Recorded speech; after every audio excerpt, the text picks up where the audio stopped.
Back with more Paranormasight.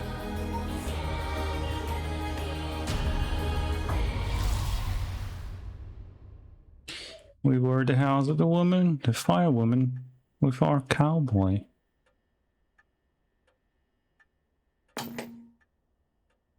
Currently, I am friend of the boy. He's not very known, but he's good. Television. A color television. Father bought one as soon as it hit the market. He likes to have the latest gadgets.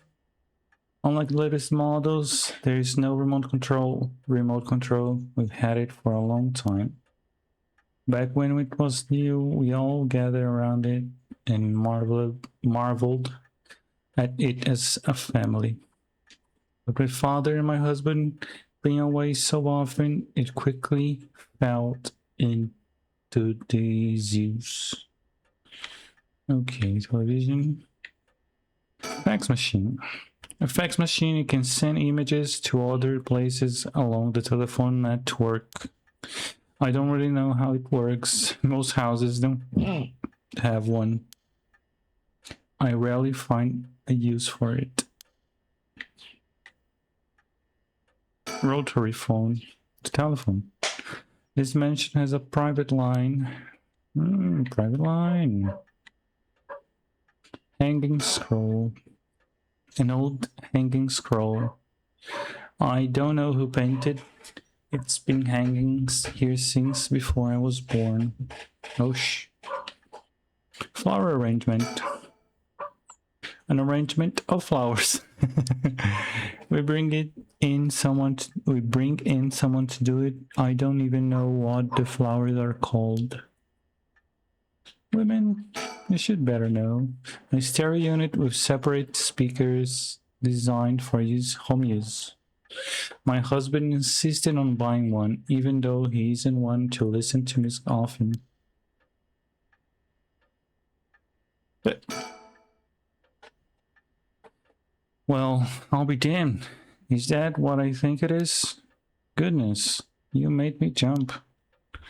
It's just a silly little sticker my son got from... It's just a little... a silly little sticker my son got from somewhere or other. He put it up just before. Well, you know what happened. I still can't bring myself to take it down. Let me take a closer look. I knew it. It's Honjo from way back in set number 1. This is a real collector's item. Excuse me? Don't tell me you've never heard of mockingbirds. The what? They're the hottest new craze. Cute little chick birds dressed up like rough and tumble delinquents. I've never heard of them, but it certainly seems to matter to you. The best part is nobody knows who made them. They just started showing up around town, and soon enough, they'd be won everybody's heart. They'd won. The story goes that they are made by some anonymous artist who covertly leaves them behind in specific locations. No one knows when or where they'll show up next. They're basically an urban legend of sorts. Do you think one would turn up here of all places? This is a good sign, I'm sure of it. Oh well, that's nice. That's nice. Mockingbird number 1 discovered. Oh, I like the glasses. And it's not glasses, it's the thing from the peak.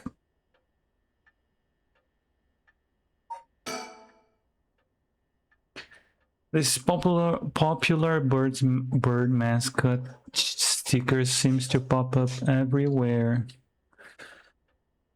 Nobody knows who the legendary artist is behind these quirky birds, but they quickly became popular for their surreal yet oddly cute designs. Being the right place at the right time in Honjo and you might just be able to find all 20 of them scattered around. The legend has it collecting them all will bring good luck. How many stickers? 5, 5, 20.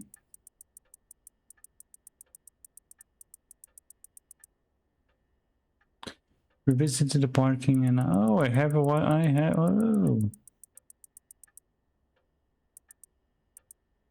Approach the net. A bottom shelf surrounded by darkness. Jackpot. Late at night on the way home. Look up at the first house. Is this it? No. Among the morning green. Before hearing the story. In the bright garden. If you won the lottery. Wait until you feel like yourself again. Detectives and private eyes. A ringing telephone booth. Excited detective. Waiting at the entrance in a park where sparrows sing. Waiting at the intersection on a bridge pillar at night. A unique looking playground. Revisiting the park at night.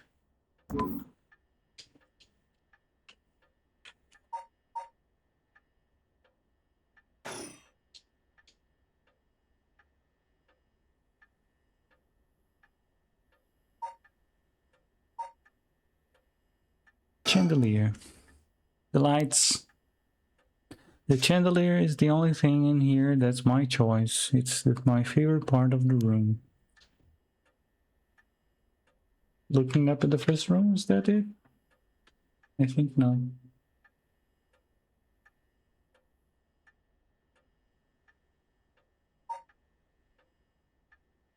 Sometimes this controller just don't work.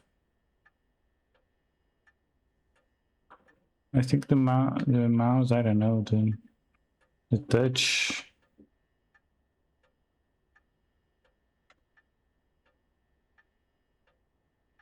This is not a PC, it's just a switch. Gas table. The gas table. I don't know where father got this old thing from, but I've never liked it. Liked it. Richard Kine, a private investigator I hired. Maybe the clock. The swinging of the pendulum echoes through the room. It feels livelier than usual with Richard here. Usually it's just me.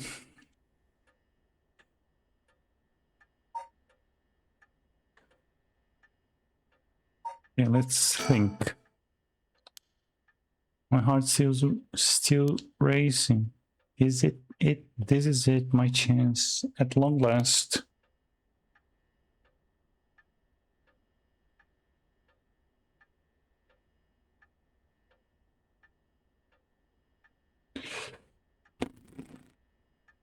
I don't know what to do. I really don't know what to do. I know you hired.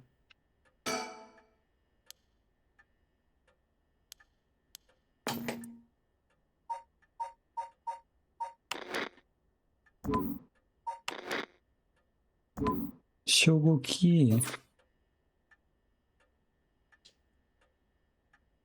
I have a zoom button.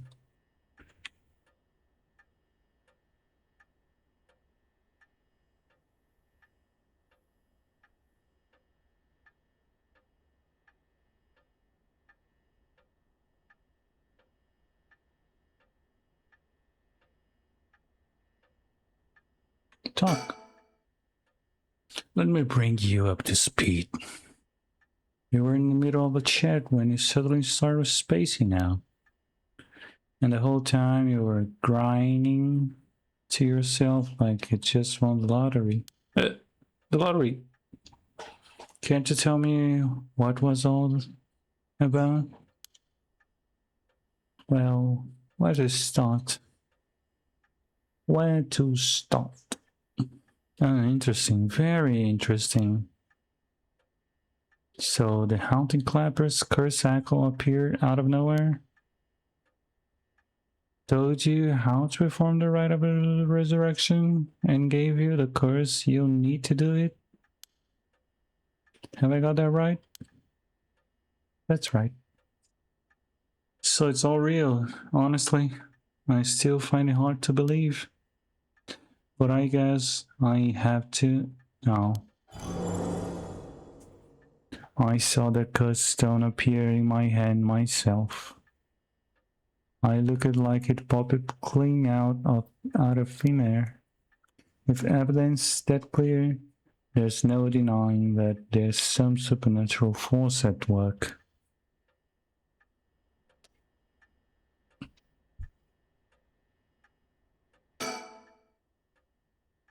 I don't think you quite understand. Oh, this isn't about evidence, and it isn't about belief. It's more than that. I know it's real. The moment the curse appeared, I knew everything before it even said a word. It was already there in my head, as clear as day. You just knew, huh? It was etched into my soul along with the curse echo resentful memories. So I can feel it. What it was like. Dying like they did hundreds of years ago. Wreathed in flame, writhing in pain as my flesh blackens and my blood boils. I can feel it. All the agony, all the rage. It fills me with bloodlust. I think I need to kill someone. Anyone will do, just as long as they're carrying fire. I see. That could be a problem. You think so? From what I know of you, I was sure you'd see it as an opportunity. The stronger the desire to resurrect someone, the stronger the urge to kill. That's how it seems to me anyway. Good grief. Talk about a spanner in the works. I say we take stock for a moment. Remind ourselves where we've come from and where we're going. That might be a good idea.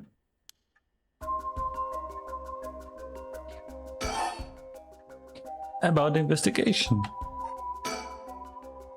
That's what you hired me for, man. To look into your son's kidnapping last year. To uncover the truth behind the abduction and murder of Shuichi Shigema. Oh yes, I remember. They never did find the one who did it. That's what I'm here about today, in fact. Kind of you to let me drop by so late, by the way. I've been turning over every last stone and I've come up with a grand total of 1 lead. So you say. As far as the police are concerned, it's a cold case, but I've managed to make some headway. I remember. You were just about to tell me.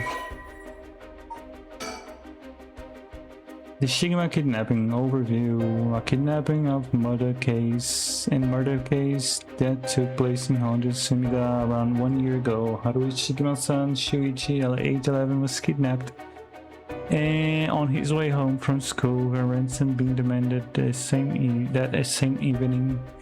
Initially, kidnapping was thought as a simple extortion scheme, but when it came to light that the Shigema family was closely tied to the police, and Shuichi was in fact the grandson of a senior official, it was quickly assumed that the perpetrator was acting upon a grudge against the police force. The kidnapping was treated as a direct attack against the good name of the police, and a large-scale investigation was launched that used the best equipment available to trace phone calls. This made it all the more embarrassing when they were unable to catch the culprit, losing the public confidence. The culprit grew cocky, relentlessly mocking the police force. After 3 days of failure after failure, Haru reached a breaking point. Spurred by concern for her son, she resolved to hand over the ransom money as fast as possible.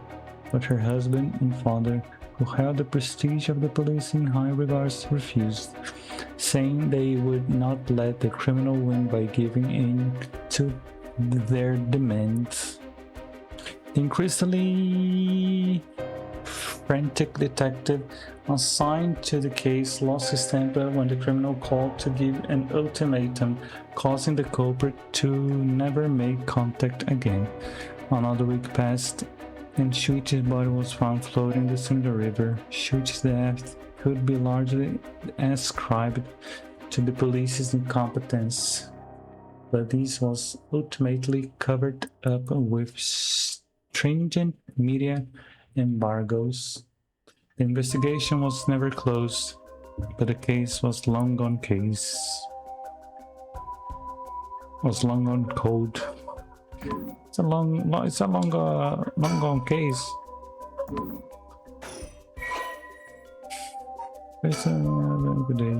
Shigema, the only son of Haruhi Shigema, he was kidnapped and murdered 1 year ago. His body was discovered in the Sumida River.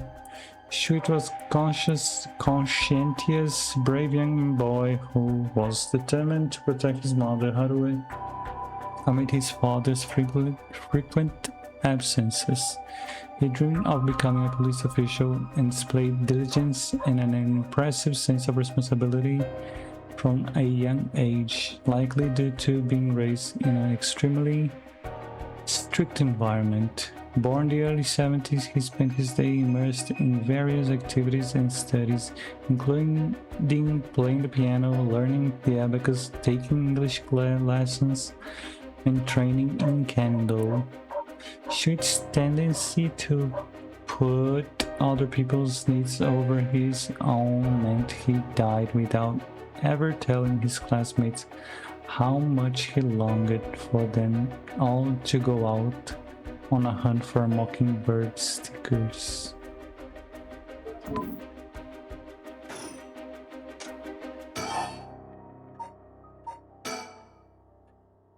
I suppose there's not much point going over the kidnapping itself.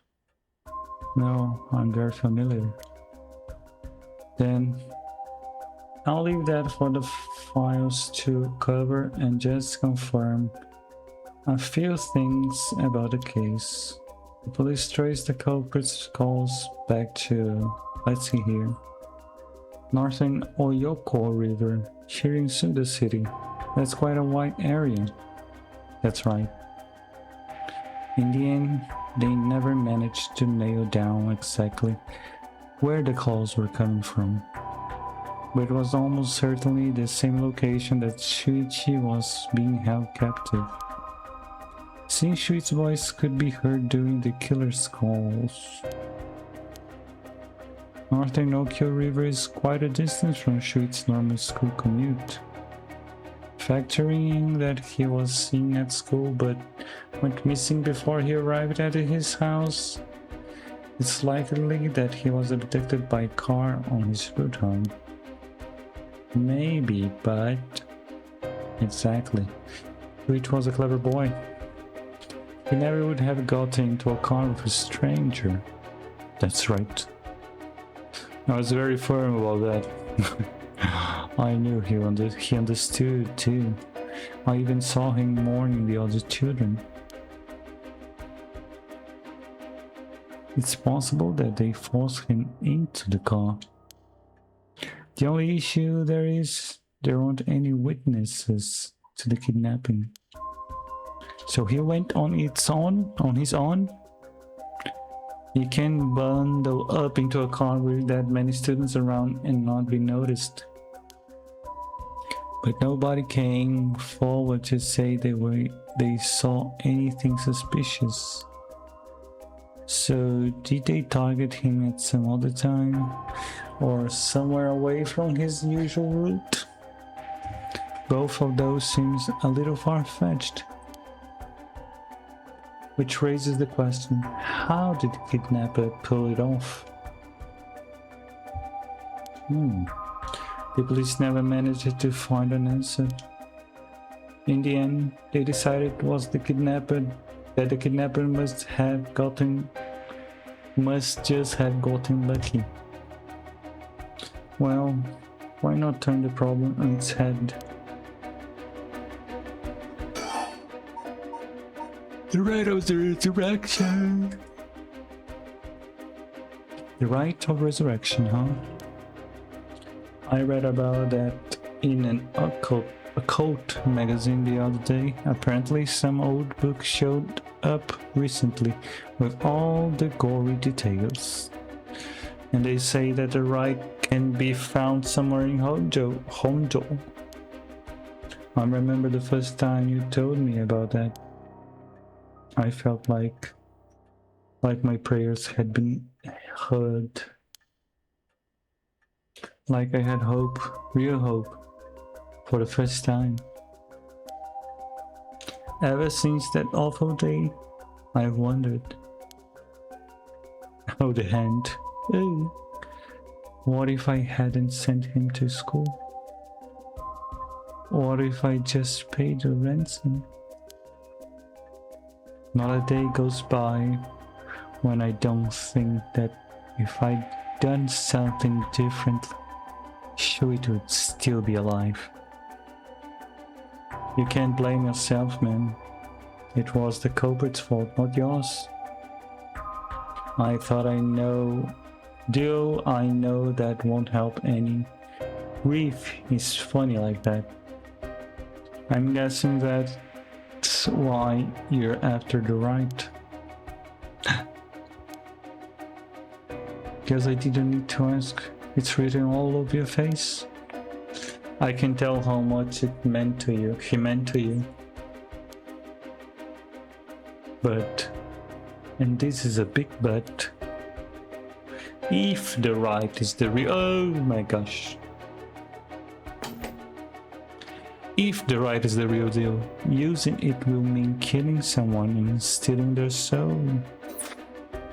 Is that a problem? If it comes to that, I'm afraid I'll have to stop you. Oh, that's a shame. A shame, huh? That's all?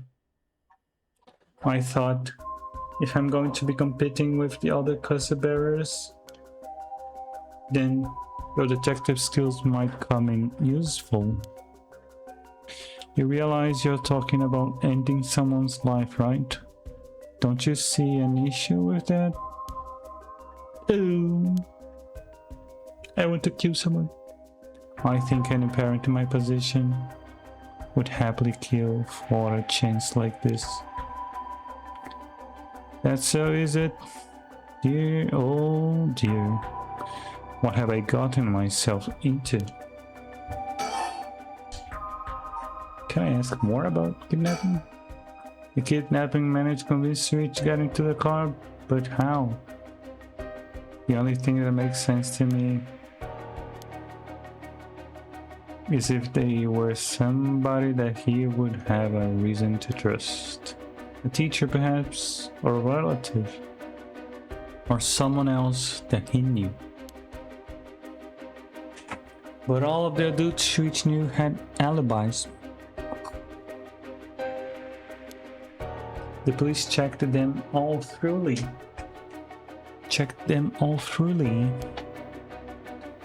They did, huh? No one throws numbers at a problem like the cops. But what if it wasn't someone he knew? Or rather, or if the culprit disguised themselves as a police officer? Huh? That would explain why he didn't find them suspicious. The Shigemo family has close ties with the police after all. He would have had a reason to trust them. You might be right. But surely that couldn't have. Well, there's a problem with the theory. You'd be surprised how much police officers stand out. That's sort of the point, after all. They're meant to be a visible deterrent against crime.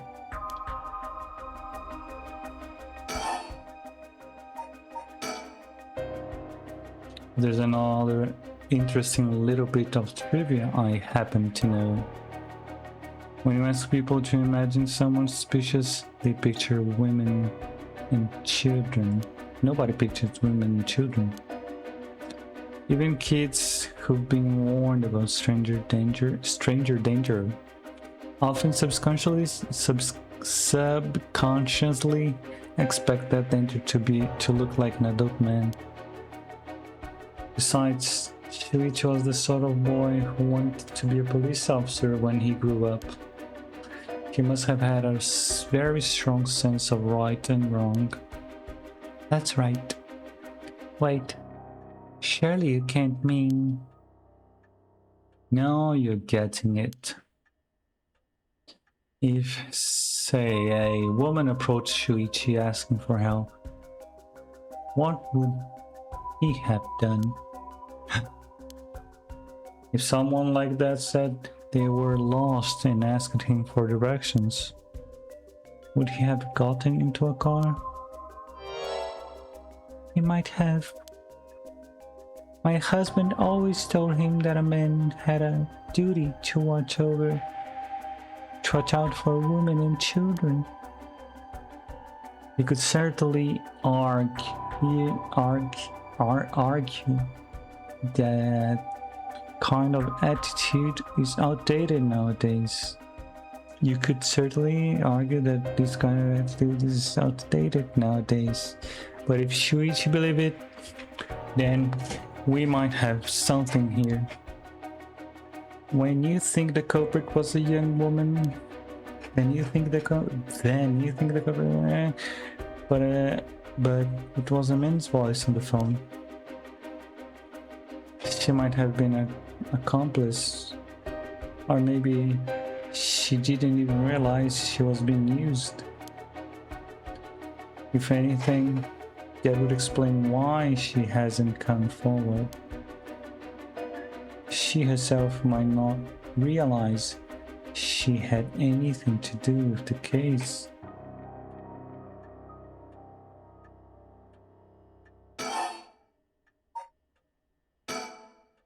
You know, we still need to figure out exactly what you want me to do. Tell me why. Why don't you tell me what I found? Why don't I tell you what I found? And then we can make a decision. Alright. Is there any more kidnapping?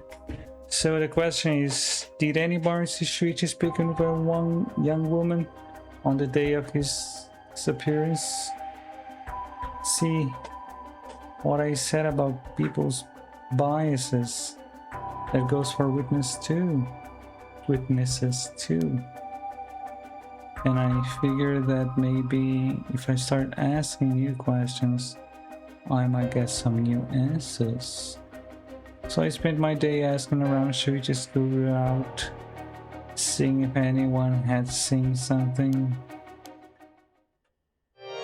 And one man thought he had. Do you mean he saw it happen? Well, I can't say that for sure yet. It turned out he wanted something from me, so he asked me if I could talk in private. And what did he want to talk in private? Several hours later, earlier.